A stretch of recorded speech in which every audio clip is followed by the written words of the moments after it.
புரட்சி தலைவர் எம்ஜிஆர் ஐயாவால் கடனாளியான நடிகர் அசோகன் அப்படின்ட்டு பரவலாக ஒரு செய்தி அந்த டைம்லேருந்தே வந்து உலா வந்துட்டுருக்கு. அந்த ஒரு விஷயத்துக்கு வந்து இப்போ தான் ரீசெண்டாக ஒரு முற்றுப்புள்ளி வச்சுருக்காங்க. அதாவது அந்த பர்டிகுலர் விஷயத்தை தான் நம்ம இந்த வீடியோவில் வந்து டீட்டெயில்டாக பார்க்க போகிறோம். அதாவது அசோகன் ஐயா வந்து ஒரு கிரேட் ஆர்டிஸ்ட்டு. எல்லா காலகட்டத்திலையும் வந்து குணச்சித்திர ஆர்டிஸ்ட் வந்து ஒரு தனி ஒரு பங்கு வகிப்பாங்க. ஏன்னா ஹீரோன்ற ஒரு கேரக்டர் வந்து எலிவேட் ஆகி காட்டணும்னா ஹீரோ மட்டுமே எஃபர்ட் போட்டு நடித்து எல்லா டைம்லேயும் வந்து அப்படி காமிச்சிட முடியாது. அந்த ஹீரோக்கு வந்து ஒரு மாசை கிரியேட் பண்ணுறதுக்கு குணச்சித்திர வேடம் வந்து எந்த அளவுக்கு வந்து சப்போர்ட் பண்ணணும்னா, இப்போ உதாரணத்துக்கு பாட்ஷா படத்தில் அவன் பயந்து நான் பார்த்ததே இல்லை சார் அப்படின்ற மாதிரி சொல்லுவாங்க. நான் ஏற்கனவே கொடுக்குற இடத்துலேருந்து தான் வரேன், நீ என்ன விலைக்கு வாங்க பார்க்குறேன் அப்படின்ட்டு வில்லன் குரூப்பை வந்து எம்ஜிஆர் ஐயா வந்து கொஞ்சம் அப்படியே உயர்த்தி பேசுவாங்க. ஸோ இதை மாதிரி குணச்சித்திர வேடம்க்கு வந்து ஒரு தனி மகத்துவம் இருக்குங்க. ஸோ அப்படிப்பட்ட கேரக்டர்ஸை வந்து அசோகன் சார் சும்மா அல்வா சாப்பிட்ற மாதிரி ஈஸியாக பண்ணிட்டு போவார். அதுவும் குறிப்பாக குணச்சித்திர வேடம்னா வெறும் நல்ல வேடம் மட்டும் இல்லை, வில்லன் வேடம்னு வரும்போதும் அதுலேயும் வந்து சும்மா பட்டையை கலப்புவார்.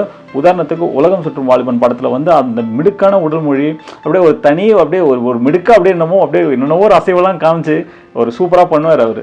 அதனாலே அவருக்கு ஒரு தனி ஃபேன் ஃபாலோ அப் இருக்குன்னே சொல்லலாம்.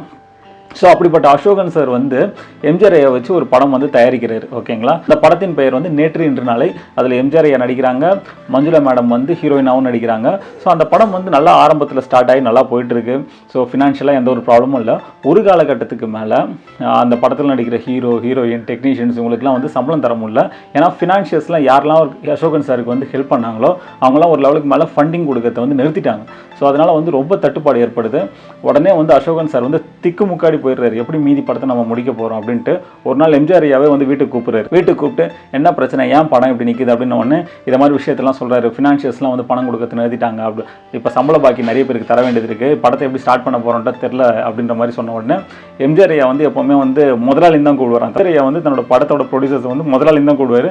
அசோகர் ஐயாவையும் பார்த்து முதலாளி கவலைப்படாதீங்க பார்த்துக்கலாம் அப்படின்னு சொல்லிட்டு ஒரு குறிப்பிட்ட தொகையை கொடுக்குறாரு.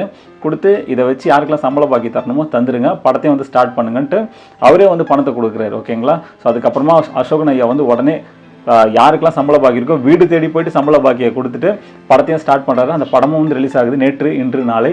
அந்த படம் ரிலீஸ் ஆகிட்டு சும்மா பட்டையை கலப்புது, சரியான ஹிட்டு. அதுவும் இல்லாமல் கிரிட்டிக்ஸ் ரீதியாகவும் பொதுவாகவே வந்து எம்ஜிஆர் படத்தெல்லாம் வந்து கொஞ்சம் விமர்சித்து தான் எழுதுவாங்க, வழக்கம் போல் ஒரு மசாலா படம் அப்படி இப்படின்ட்டு.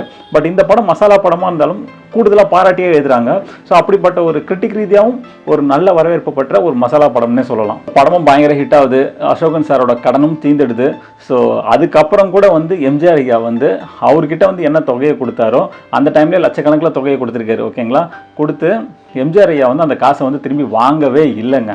ஓகேங்களா, தட்ஸ் ஓகே நீங்களே வச்சுங்கன்னு சொல்லிட்டாரா, லாபத்தை வச்சு உங்களோட கடன் எல்லாத்தையும் அடைச்சிட்டு ஸோ நீங்கள் வந்து நிம்மதியாக இருங்க அப்படின்ற மாதிரி சொல்லிட்டாராம். ஸோ அப்படிப்பட்ட எம்ஜிஆர் ஐயாவால் வந்து அசோகன் சார் வந்து கடன் நிலைமைக்கு தள்ளப்பட்டார் அப்படின்னு சொல்கிறது வந்து எம்ஜிஆர் ஐயாவை பிடிக்காதவங்க செய்யக்கூடிய ஒரு சில காரியம் தான். அசோகன் சார் வந்து கடைசி காலத்தில் ஃபினான்ஷியலாக கஷ்டப்பட்டதுக்கு காரணம் எம்ஜிஆர் ஐயாவில் அவர் எடுத்த நேற்று இன்று நாளை படம் வந்து ரொம்ப பெரிய ஹிட். அது மூலமாக அவருக்கு லாபம் தான் சம்பாரிச்சு கொடுத்தது. ஸோ இன்றைக்கி நான் கொண்டு வந்த சினிமா இன்ஃபர்மேஷன் உங்களுக்கு ரொம்ப பிடிச்சிருக்குன்னு நினைக்கிறேன். வேறு ஒரு சினிமா இன்ஃபர்மேஷனோட வந்து சந்திக்கிறேன். வீடியோ பார்த்தா மட்டும் போதுமா, பேஜை ஃபாலோ பண்ணிட்டு போங்க.